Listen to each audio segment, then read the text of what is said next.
John Justice Show, live right now on the CW58. All right, let's go to the phones. And first, we will talk with Deb. Good morning, Deb. Welcome to 104.1 The Truth. Hey, John. How are you? I'm doing good. How are you? Well, I'm fine. I listen to you all the time. Thank you. We're on the same page. But today, I feel like I was really incensed by your remark because you said this is the first time we've been attacked. And No. we don't even have answers to Benghazi. We don't have answers to Fort Hood. No, I said first civilian attack in the United States since 9/11. That's a true statement.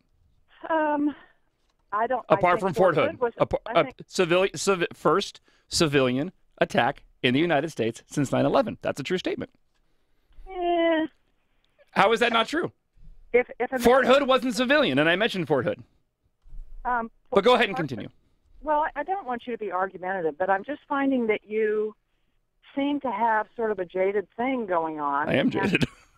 Yeah, and I think this is a big deal. And I think that if a lot of Americans want to rush to judgment and say this is a terrorist attack and expect from their president more of a humbling statement and that we're all angry because of his administration and his policies, whether they're Saudi Arabian or skinheads, or it doesn't matter. Well, wait, hold on a second, okay? I understand people's, let's just focus on the president's statements yesterday. I understand people's frustrations with what the president said yesterday. He didn't. Well, okay, hold on. But at least in my opinion, a lot of this is projecting on to the president. The frustrations, legitimate frustrations that we already have. All he did was come out and make a statement, okay? And that's all that he did. In terms of him not calling it a terrorist attack, we're really discussing semantics. Who did it absolutely matters. We have absolutely no clue at this point in time who perpetrated this horrible. It doesn't matter. It does matter because Why? we don't know it. Because if you're going to start criticizing the president and the administration, how do we know it even relates to that at all? We don't. Once we have that information, then we can travel down that road. But at this point in time, people are just complaining because they wanted to see more emotion out of the president. That's your right to do so. But if you want to talk about a bigger deal, we've got bigger fish to fry with 3 people dead and limbs being blown off than we do not seeing the president shed tears on TV. Let's pick and choose our battles and criticize. Why don't you agree with me? Why? I'm shocked that you're supporting him. I'm not. Deb, how am I supporting the president? How have I supported?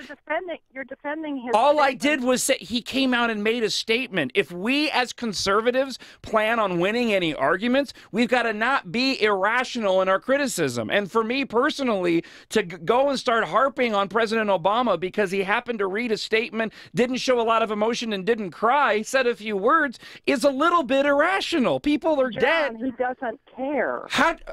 Deb, how does that relate to any of the people that died yesterday or the limbs that were blown off? It doesn't. It totally does because it emboldens people who don't care. Also, if we're not going to answer the issues around Benghazi, if we're not going to answer the issues that are surrounding. Okay, but we're not talking about Benghazi. We're talking about what happened in. It's not. We have no idea. What if this?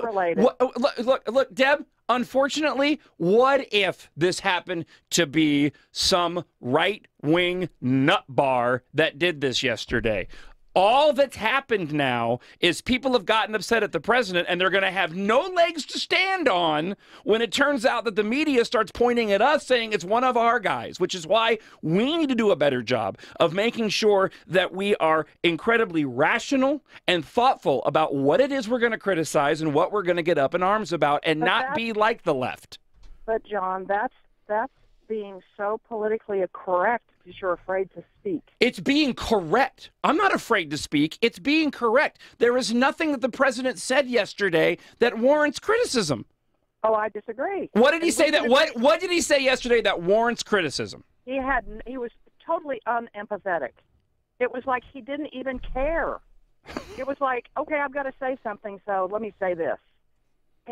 How pathetic is that? Deb, I say this, and I appreciate that you listen to the show, but I'm going to venture a guess that if that was a Republican president that was sitting in the White House that went out and made a statement after an event that happened yesterday and showed the same type of reaction or lack of emotion in your terms that President Obama showed, you would not be complaining. John, I'm a trained master level therapist, and I'm the mother of a career Marine, and I come from a career Marine Corps family.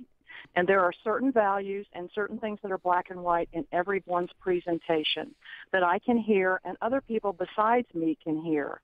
And I don't find his comments appropriate. I don't find them empathetic. What wasn't appropriate? What did he say that wasn't appropriate? It was almost like he was bothered that he had to come out and say something. Have you heard anything since? It's no different than Hillary Clinton going on and saying, well, hey, they're dead, so what? There's a big difference between Hillary Clinton doing that and President Obama making a few minute speech yesterday. Deb, I'm not defending him. I think you're projecting, and it's not going to do anybody any good if people start acting that way and criticize Obama over things that he doesn't need to be criticized for. We've got a litany of things that we can criticize the president about, whether it's this economy, whether it's the pending immigration legislation, whether it's gun control. If we start getting petty because Obama didn't shed a tear yesterday to show enough emotion for us, we're the ones that end up losing the argument because we're the ones that become irrational and can't be reasoned with at all. Let's not be ridiculous about this.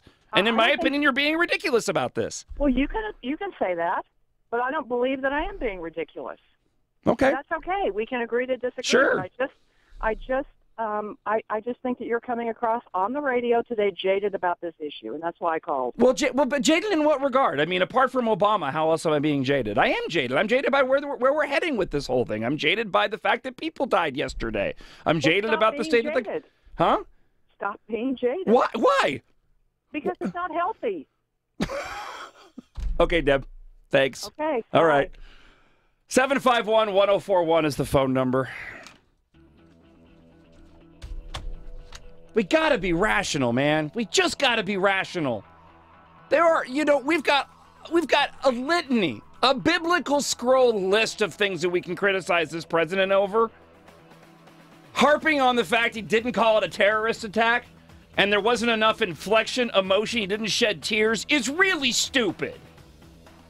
It really is. We're not going to win any arguments that way. More of the John Justice Show coming up.